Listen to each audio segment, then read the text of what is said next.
ಆಗಬೇಕು. சரி, இப்ப 5வது அதிகாரம் வரப்போறோம். ஒரு பயங்கரமான ஒரு சீன் இருக்க போதுங்க. ಅಲ್ಲಿ 5ನೇ ಅಧ್ಯಾಯಕ್ಕೆ ಬರೋದಕ್ಕಿದ್ದೇವೆ. ಭಯಂಕರವಾದಂತ ಒಂದು ವಿಷಯ ನಡೀತದೆ. ஃபர்ஸ்ட் பாருங்க, இந்த அதிகாரத்துல என்ன ஆவுது? அந்த இடத்துல அந்த அந்த அந்த திருப்பி அதே சீன் தான். அந்த 24 இருக்காங்க. அந்த 4 மிருகங்கள் இருக்குது. அந்த இடத்துல வந்து கையில வந்து ஒரு புஸ்தகத்த வச்சிருக்கிறார் ಅಲ್ಲಿ ಏನಪ್ಪಾ தேவன். ಅಂತಂದ್ರೆ ದೇವರು ಕೈಯಲ್ಲಿ ಒಂದು ಪುಸ್ತಕವನ್ನು ಇಟ್ಟಿದ್ದಾರೆ. ಅದೇ ಸೀನ್ ಏನಪ್ಪಾ ಅಂತಂದ್ರೆ 24 ಮಂದಿ ಹಿರಿಯರಿದ್ದಾರೆ. ಆ 4 ಮೃಗಗಳಿದೆ. ಕೈಯಲ್ಲಿ ಒಂದು ಪುಸ್ತಕವನ್ನು ಹಿಡಿದುಕೊಂಡಿದ್ದಾರೆ. அந்த புஸ்தகத்துல நெறைய சீல் இருக்கு. சீல் போட்டு க்ளோஸ் ஆயிருக்கு அந்த புக். ಆ ಒಂದು ಸುರುಳಿಯಲ್ಲಿ ಏನಪ್ಪಾ ಅಂತಂದ್ರೆ ಅನೇಕ ಮುದ್ರೆಗಳು ಆ ಒಂದು ಸುರುಳಿಯಲ್ಲಿದೆ. சோ அந்த அந்த அந்த அந்த அந்த சீல எடுத்தா தான் புக்க ஓப்பன் பண்ண முடியும். ಆ ಸೀಲನ್ನು ತೆಗೆದ್ರೆ ಮಾತ್ರವೇ ಆ ಒಂದು ಬುಕ್ ಅನ್ನು ತೆಗೆಯೋದಕ್ಕೆ ಸಾಧ್ಯ. சோ யாராலயும் முடியல அந்த புக்க ஓப்பன் பண்றதுக்கு. ಆ ಒಂದು ಸುರುಳಿಯನ್ನು ಬಿಚ್ಚುವುದಕ್ಕೆ ಯಾರಿಂದಲೂ ಸಾಧ್ಯ ಆಗ್ಲಿಲ್ಲ. 3வது வசனம் பாருங்க. 3ನೇ ವಚನ.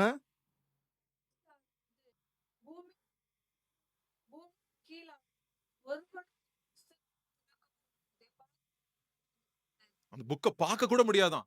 அந்த அளவுக்கு தகுதி இல்லாத உலகத்துல யாரும் தகுதி இல்லையா அந்த புஸ்தகத்தை. ಅಲ್ಲಿ ಭೂಮಿ ಮೇಲೆ ಅಥವಾ ಪರಲೋಕದಲ್ಲಿ ಏನಪ್ಪಾ ಅಂತಂದ್ರೆ ಆ ಒಂದು ಏನಪ್ಪಾ ಅಂದ್ರೆ ಪುಸ್ತಕವನ್ನು ಮುಟ್ಟುವುದಾಗಿರ್ಲಿ ಅಥವಾ ನೋಡೋದಕ್ಕೂ ಕೂಡ ಯಾರಿಗೂ ಕೂಡ ಯೋಗ್ಯತೆ ಇಲ್ಲದೆ ಇರ್ತಕ್ಕಂಥವ್ರಾಗಿದ್ರು. உடனே அழுறாரு. யோவான் அழுறாரு பாருங்க. அப்படியே ஏங்கி அழுறாரு 5வது வசனத்துல. ಅಲ್ಲಿ 5ನೇ ವಚನದಲ್ಲಿ 4-5ನೇ ವಚನದಲ್ಲಿ ಏನಪ್ಪಾ ಅಂತಂದ್ರೆ ತಕ್ಷಣವಾಗಿ ಆತನು ಅಳ್ತಾ ಇದ್ದಾನೆ. அழுறத பார்த்துட்டு ஒரு ஒரு ஒரு ஒரு மூப்பர் வந்து யோவான வந்து "ஏய் அழாதப்பா அழாதப்பா" அப்படின்னு சொல்றாரு. ಅಲ್ಲಿ ಆ ರೀತಿಯಾಗಿ ಬಹಳವಾಗಿ ಅಳುತ್ತಿರುವಂತ ಸಮಯದಲ್ಲಿ ಹಿರಿಯರಲ್ಲಿ ಒಬ್ಬನು ಬಂದ್ಬಿಟ್ಟು ಅಳಬೇಡ ಅಪ್ಪ ಎಂಬುದಾಗಿ ಹೇಳ್ತಾ ಇದ್ದಾನೆ. அப்போ ஒரு குட் நியூஸ் சொல்றாரு பாருங்க.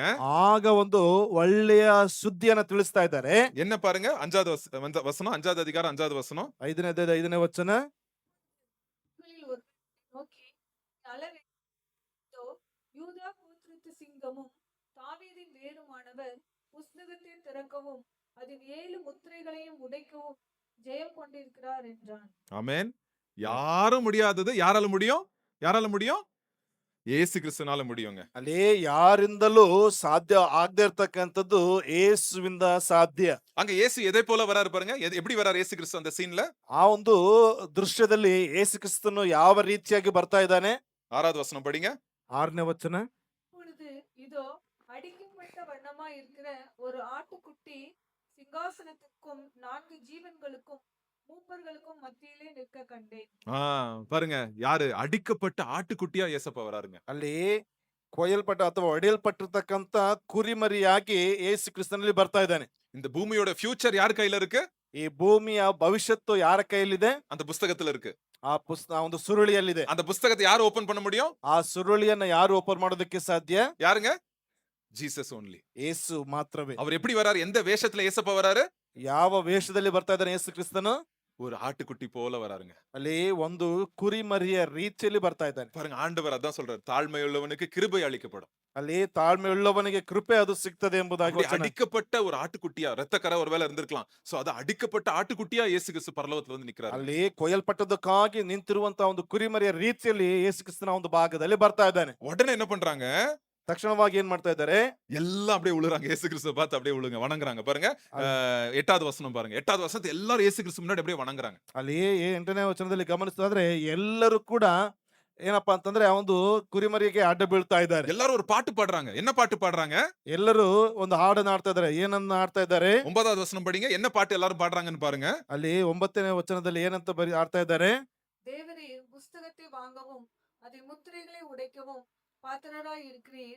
ஏனெனில் நீர் அடிக்கப்பட்டு சகல கோத்திரங்களிலும் பாஷைக்காரரிலும் ஜனங்களிலும் ஜாதிகளிலும் இருந்து எங்களை தேவனுக்கென்று உம்முடைய இரத்தத்தினாலே மீட்டு கொண்டு எங்கள் தேவனுக்கு முன்பாக எங்களை ராஜாக்களும் ஆசாரியர்களும் ஆக்கினீர்.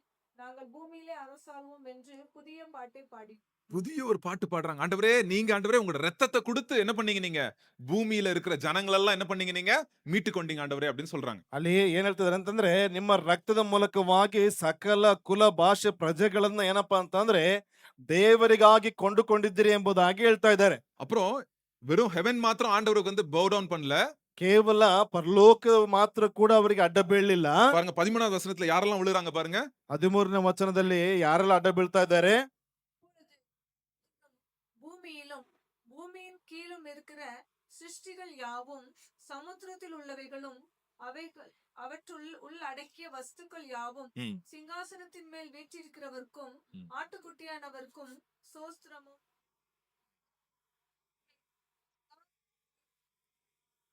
உலகமே துதிக்குதுங்க ஆண்டவருக்கு. ಲೋಕವೇ ಏನಪ್ಪಾ ಅಂತಂದ್ರೆ ಆತನನ್ನ ಸ್ತುತಿಸ್ತಾ ಇದೆ.